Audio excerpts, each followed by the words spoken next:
Hello guys, welcome to easy electrical.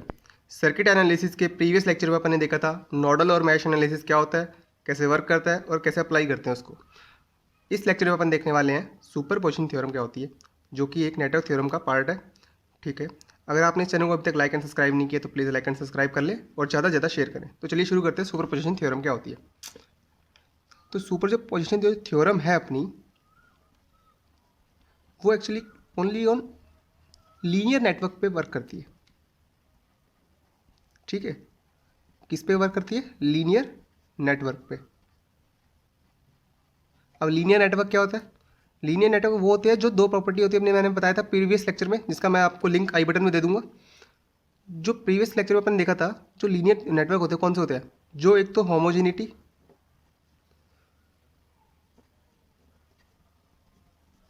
Property को follow करे, ठीक है, और एडिटिविटी प्रॉपर्टी को फॉलो करे।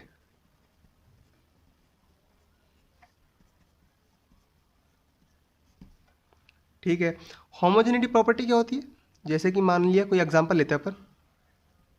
तो एग्जांपल में जैसे मान लिया वी और आई का रिलेशन है, V I V equals to I R होता है, ओम्स लॉ अपना। ठीक है, तो V equals to I R था। अगर मैं करंट को K टाइम्स बढ़ा रहा हूँ तो मेरी जो वोल्टेज है वो भी K टाइम्स बढ़नी चाहिए। मतलब क्या हुआ? अगर मैं इनपुट को K टाइम्स इंक्रीज कर रहा हूँ तो मेरा आउटपुट भी K टाइम्स इंक्रीज होना चाहिए। मतलब जो अपना ग्राफ था, जितना मैंने मान लो यहाँ पे वोल्टेज थी और यहाँ पे करंट था, जितना मैंने वोल्टेज बढ़ाया उतने मेरा करंट बढ़ना चाहिए। तो वो क्या होता मेरा? लीनियर सर्किट होता था। तो इसमें देखो, आई को अगर मैं K टाइम्स बढ़ा रहा हूँ तो मेरा जो वोल्टेज है वो भी K टाइम्स बढ़ना चाहिए। ये तो अपना बोलती है होमोजेनिटी प्रॉपर्टी। एडिटिविटी प्रॉपर्टी क्या कहती है? कि जो रिस्पॉन्स है, ठीक है, वो सम ऑफ इनपुट और जो सम ऑफ आउटपुट है अपनी, ठीक है, उसका इंडिविजुअल अलग अलग अपना आना चाहिए। ठीक है, लाइक जैसे एक तो V अपना आ गया, जैसे V1 equals to I one R आ गया। अगर उसी एलिमेंट में मैंने दूसरी V2 लगाई वोल्टेज तो उसमें I2 करंट फ्लो होगा और R आ जाएगा।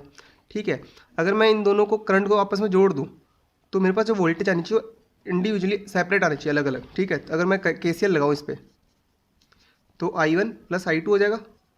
ठीक है, जो वोल्टेज मेरे को मिलेगी वो क्या मिलेगी? I1 plus I2 into R equals to R I1 और आर I2। जो आर I1 क्या है मेरा? V1 है, और ये क्या है मेरी? V2 है। ये क्या गया मेरा? V के इक्वल आ गया। मतलब अलग अलग रेस्पॉन्स अलग अलग मुझे मिल गए। तो ये तो मेरी क्या होगी प्रॉपर्टी?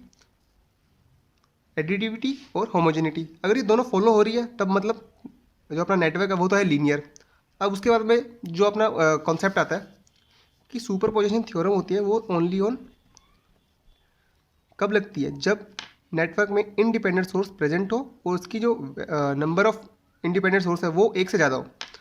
मतलब क्या हुआ? जो इंडिपेंडेंट सोर्स है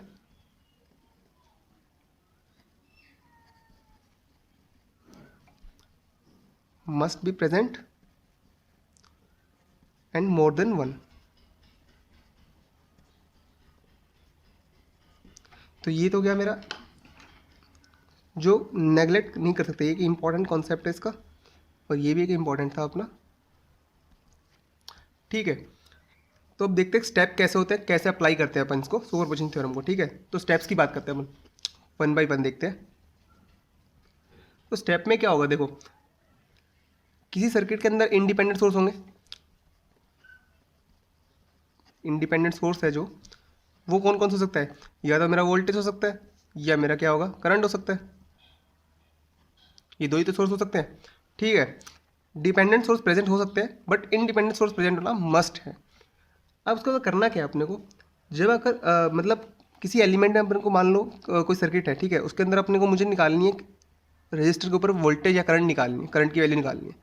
ठीक है, तो उस नेटवर्क के अंदर वोल्टेज और करंट सोर्स प्रेजेंट होंगे।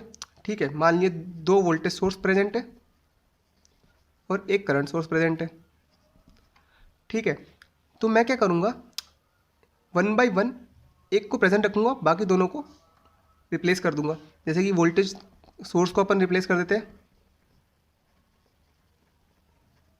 किससे?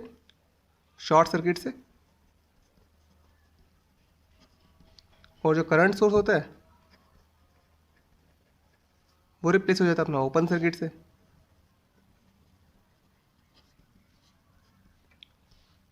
तो ये अपना ये तो फर्स्ट स्टेप हो गया। ये सेकंड स्टेप हो गया कि अपने को एक ही सोर्स को रखना है पूरे नेटवर्क में और बाकी को रिप्लेस कर देना है। तो मतलब क्या हुआ, जैसे मैंने पहले वाले को V1 को रख लिया तो बाकी दोनों को नेगलेक्ट कर दिया, ठीक है। तो V2 नेगलेक्ट कर दिया और I1 नेगलेक्ट कर दिया। अगर मैंने V2 को रख लिया तो V1 को नेगलेक्ट कर दिया और I1 को नेगलेक्ट कर दिया, और I1 को रख लिया तो V1 और V2 दोनों को नेगलेक्ट कर दिया, ठीक है। अब इन जैसे कि मान लिया अपन ने V1 को रखा था और V2 और I1 को नेगलेक्ट कर दिया, तो उसके बाद अपन क्या करेंगे, KCL और KVL के थ्रू या मैश एनालिसिस या नोड एनालिसिस के थ्रू पे उस एलिमेंट में अपन वोल्टेज या करंट की वैल्यू निकाल लेंगे। सिमिलरली V2 के लिए करेंगे, सिमिलरली I1 के लिए करेंगे, फिर ठीक है। और वापस अपन ये सारे स्टेप्स को रिपीट करते रहेंगे, और जो अपन लास्ट में जो रिस्पॉन्स चाहिए उसको अपन एल्जेब्रिकली सम कर लेंगे। तो अगर अपन इस पर न्यूमेरिकल देखते हैं, ठीक है, उस पर अपन को अच्छा से समझ में आएगा, ठीक है। उससे पहले अगर अपन थोड़ा सा रिकैप कर लेते हैं सोर्स ट्रांसफॉर्मेशन को।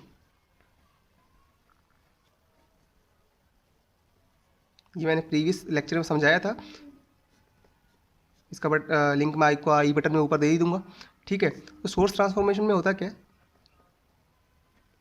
करंट सोर्स को अगर मैं को वोल्टेज सोर्स में चेंज करना है या फिर वोल्टेज सोर्स को करंट सोर्स में चेंज करना है, ठीक है। तो होगा कैसे, जैसे कि मान लो करंट सोर्स था अपना, ठीक है।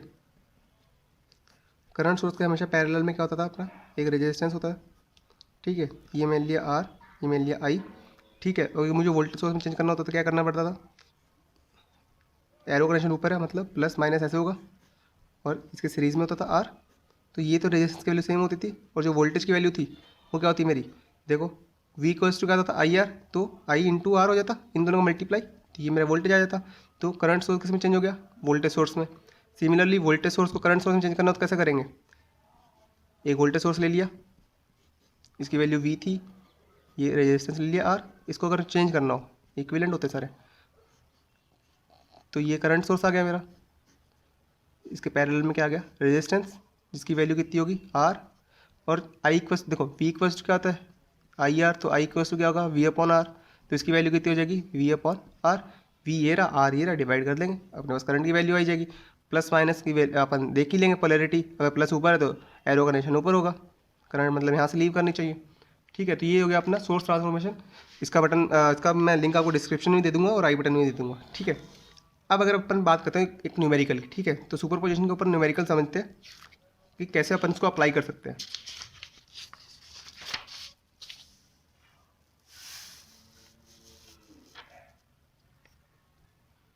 तो गाइस अपन एक न्यूमेरिकल लिए यहाँ पे, ठीक है।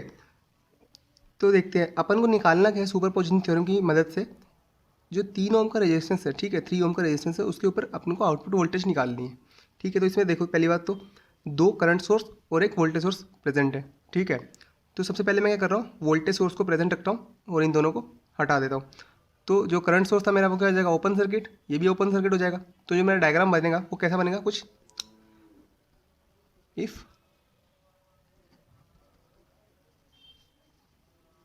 Voltage source is present, voltage source present है, पहला स्टेप है, ठीक है। तो कैसे सर्किट बनेगा अपना, देखो एक तो 6 ओम का प्रेजेंट रहेगा, ठीक है। नीचे में क्या होगा, एक 4 ओम का हो जाएगा, फिर 2 ओम, ठीक है। ये तो ओपन सर्किट हो ही गया। यहाँ पे क्या लगेगा मेरा 20 वोल्ट का वोल्टेज सोर्स, और ये क्या गया मेरा 3 ओम, और यहाँ पे निकालिए मेरे को V0। ये मेरे पास सर्किट बच गया, ठीक है। तो देखो 4 ओम और 2 ओम तो सीरीज़ में आ गया, ये 6 ओम हो गया, और 6 और 6 का पैरेलल क्या होगा, हाफ, ठीक है। तो 6 और 6 का पैरेलल हो गया 3 ओम। तो इसको मैं कन्वर्ट करूँगा सर्किट को तो कुछ इस टाइप से होगा, 3 ओम यहाँ पे आ गया, और ये 3 ओम, ये मेरा 20 वोल्ट, और यहाँ पे निकालिए मेरे को वोल्टेज V0। अब देखो दो सेम वैल्यू के रेजिस्टेंस है, ठीक है। तो वोल्टेज क्या हो जाएगी, इक्वली डिवाइड हो जाएगी, इस पर भी 10 वोल्ट आ जाएगी और इस पर भी 10 वोल्ट आ जाएगी। तो देखो फर्स्ट केस में अपने पास जो V0 की वैल्यू आई, V0 फर्स्ट केस में वो क्या थी मेरी 10 वोल्ट, यहाँ पे अपन इसकी पोलैरिटी लिख लेते हैं एक बार, प्लस माइनस ऐसे V not equals to 10 volt. ठीक है, तो ये हो गया मेरा फर्स्ट केस। सेकंड केस की अगर बात करें अपन, ठीक है, तो सेकंड केस देखते हैं। If 2 ampere current source present,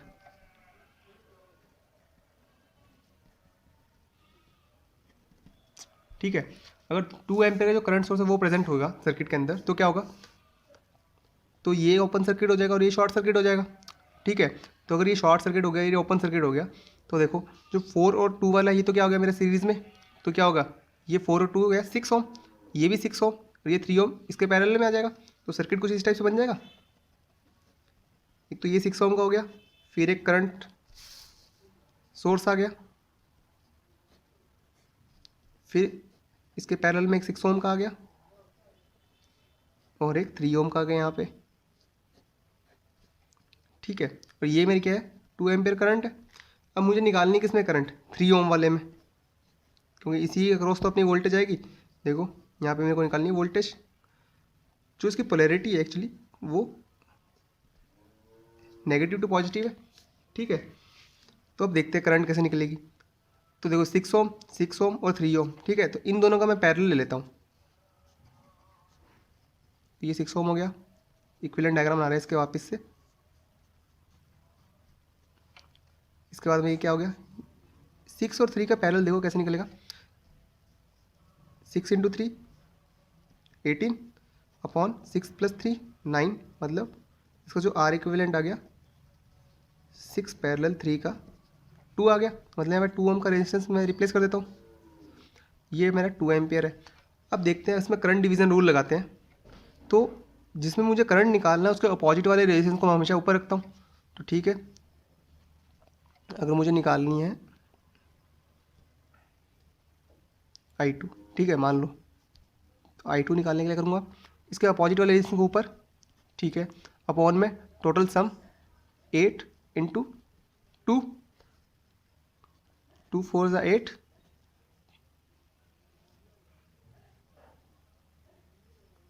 और ये आ गया 3/2, तो मेरी जो I2 आ गई वो क्या आ गई, 3/2 आ गई।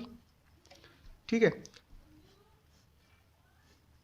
ये आ गई मेरी 3/2, जो कि किस में से फ्लो रही है, 2 ओम में से।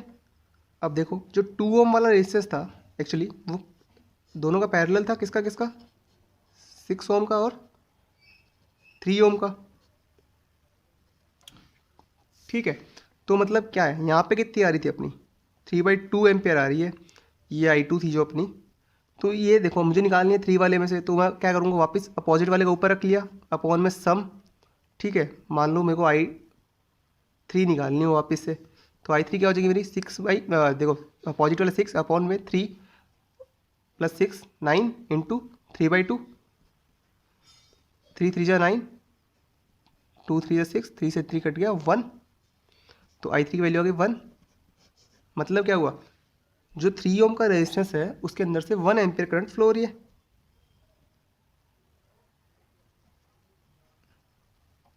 अगर 1 एम्पियर करंट फ्लो हो रही है यहाँ से देखो, तो जहाँ पे करंट एंटर होती है वो वाला पॉजिटिव होना चाहिए था, ये नेगेटिव होना चाहिए अकॉर्डिंग टू पोलैरिटी करंट की। बट मुझे जो गिवन पोलैरिटी है वो क्या है, नेगेटिव टू पॉजिटिव है। मतलब क्या होगा, ये जो वोल्टेज होगी यहाँ पे वो नेगेटिव आएगी, जो मेरे पास जो V0 वोल्टेज आएगी वो एक्चुअली होती क्या है, IR होगी, और I मेरे पास कितनी आ रही है, 1 एम्पियर इंटू 3, और करंट की वैल्यू क्या है, नेगेटिव है, तो मतलब माइनस का 3 वोल्ट आया V0 इन केस सेकंड। अब अगर केस थर्ड की बात करें अपन,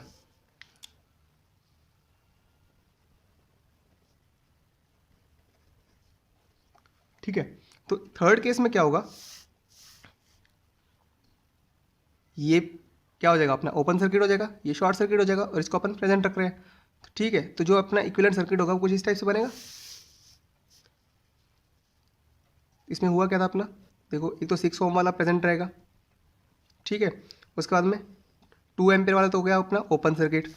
उसका तो बचा क्या अपना, एक तो 4 ओम वाली एक रो आएगी, ब्रांच आएगी, उसके सीरीज़ में क्या आएगा 2 ओम वाली ठीक।